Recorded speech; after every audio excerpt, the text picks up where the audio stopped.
হলেও কোনোদিন স্ত্রীকে মারবেন না, গালি দিবেন না, মুখ খারাপ করবেন না। পৃথিবীতে এর চেয়ে কোনো শান্তি তৃপ্তির বস্তু আল্লাহ পৃথিবীতে দেননি। কোটি টাকার মালিক হলেও আপনি শান্তি পাবেন না স্ত্রী ছাড়া। উন্নত মানের ঘর হলেও, দামি চাদর দিয়ে বিছানা সাজালেও তৃপ্তি শান্তি পাবেন না স্ত্রী ছাড়া। এ কথা আল্লাহ বলেন, এ কথা নবী বলেন। সব তৃপ্তি, শান্তি, ভালোবাসা আপনার স্ত্রীর মধ্যে আল্লাহ রেখে দিয়েছেন। অতএব এইটা গালি দিয়ে মেরে এই পরিবেশ নষ্ট করিয়েন না। আল্লাহ রাসূল বলছেন, আরবাতুল্লিস সাদা, চারটা জিনিস আছে যার সুখময় জীবন তার। চারটা জিনিস আছে যার সুখময় জীবন তার। আল্লাহ রাসূল বলছেন, চারটা জিনিস আছে যার সুখময় জীবন তার। এক, আল মারাতুস সলেহা, ভালো স্ত্রী। দুই, আল জারুস সলেহ, ভালো প্রতিবেশী। তিন, আল মারকাবুল হানি, একটা ভালো গাড়ি। সাইকেলের যেন চেন না পড়ে, তাহলে ভালো গাড়ি। চার, আল বাইতুল ওয়াসে, প্রশস্ত ঘর। অন্তত মেহমান যেখানে বসে সেটা যেন প্রশস্ত হয়, 5 জন 10 জন মেহমান যেন বসতে পারে। চারটা জিনিস আছে যার সুখময় জীবন তার। এক, ভালো স্ত্রী। দুই, ভালো প্রতিবেশী। তিন, ভালো গাড়ি। চার, প্রশস্ত ঘর। ভালো স্ত্রী, 3টা গুণে একজন স্ত্রী ভালো হতে পারে। 3টা গুণে একজন নারী ভালো হতে পারে। এক, স্বামীর সাথে কথা বললে হাসি মুখে বলে। দুই, স্বামী আদেশ করলে পালন করে। তিন, স্বামী বাড়িতে না থাকলে নিজেকে কন্ট্রোলে রাখে, হেফাজতে রাখে। স্বামী নাই এই সুযোগে মোবাইলে কারো সাথে কথা বলে না। পরহেজগারি তো ওখানে কেটে গেছে, তাহাজ্জুদ ঠিকই পড়ে, বোরকা ঠিকই পড়ে, কিন্তু স্বামী যখন থাকে না তখন মোবাইলে আরেকজনের সাথে কথা বলে। হাজারো লক্ষ কোটি নারীকে মোবাইল ঘায়েল করেছে। তওবা করে এখান থেকে ফিরে আসতে হবে। প্রথম বাক্য মনে রাখতে হবে, দুর্ঘটনা ছাড়া, জরুরি কিছু ছাড়া মোবাইল ব্যবহার করতে হবে না।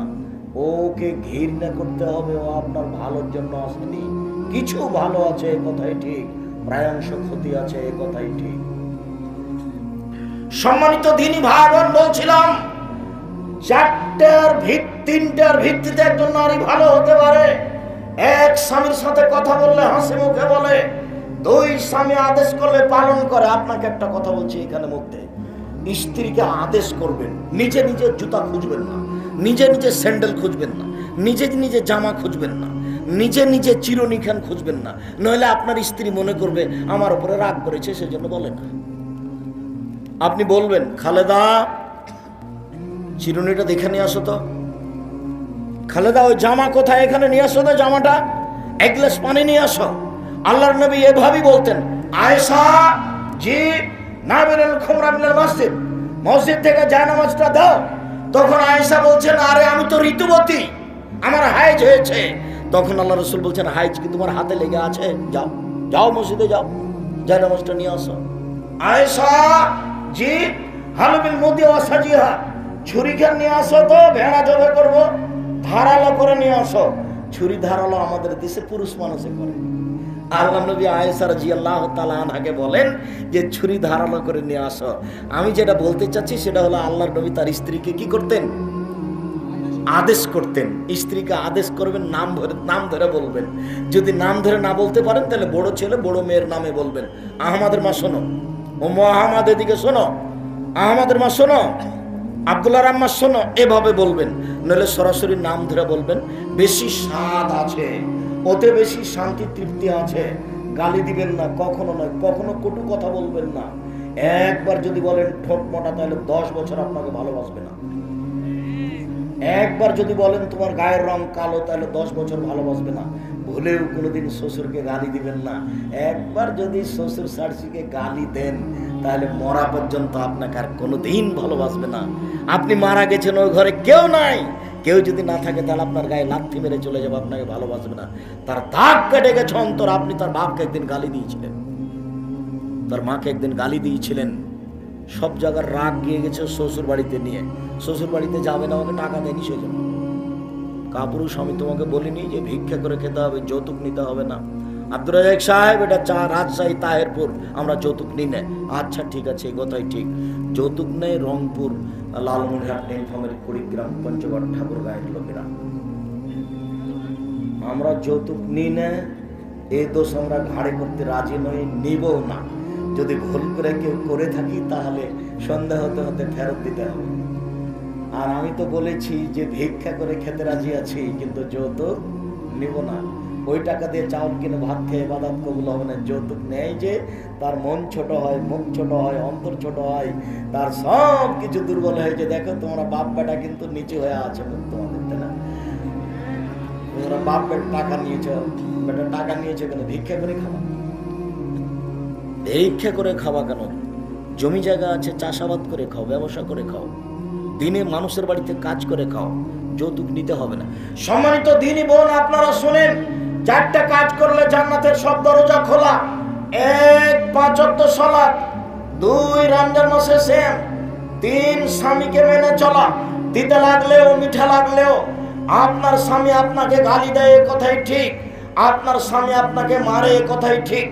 এরপরে আমি আপনার দিনী ভাই, আপনাকে আমি অনুরোধ জানাচ্ছি, আপনি স্বামীর সাথে কথা বলেন, কষ্ট হলেও তাকে মেনে চলেন, এটাই ভালো হবে।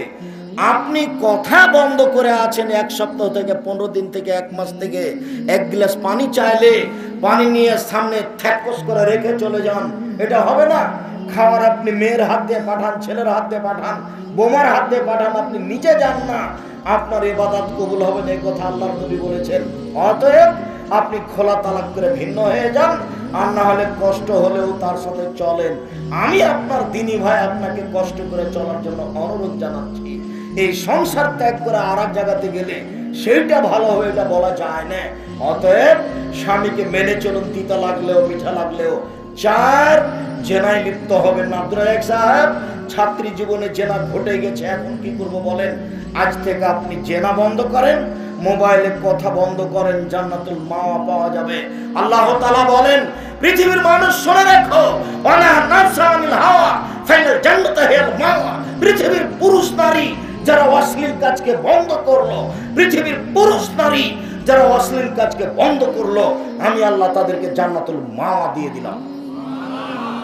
চিরদিনের জন্য তারা জান্নাতুল মাওয়া ভোগ করবে, আমি তাদের দিয়ে দিলাম। অতএব দিনী বোন, আপনি এই পথে আসেন, ভালো হবে, আপনার জন্য জান্নাতের সব দরজা খোলা। শুনুন, আপনার সাথে আর একটা কথা বলে আমরা চলে যাই। সেটা হচ্ছে এই জাহান্নাম যখন আল্লাহর নবী দেখলেন, তখন দেখলেন শুধু নারী, নারী আর নারী। জাহান্নাম যখন আল্লাহ রাসূল দেখলেন, তখন দেখলেন শুধু নারী, নারী আর নারী। আল্লাহ রাসূল বলছেন 3 শ্রেণীর মানুষ জাহান্নামে যাবে। 1, মদমিনুল খামর, যারা নিয়মিত বিড়ি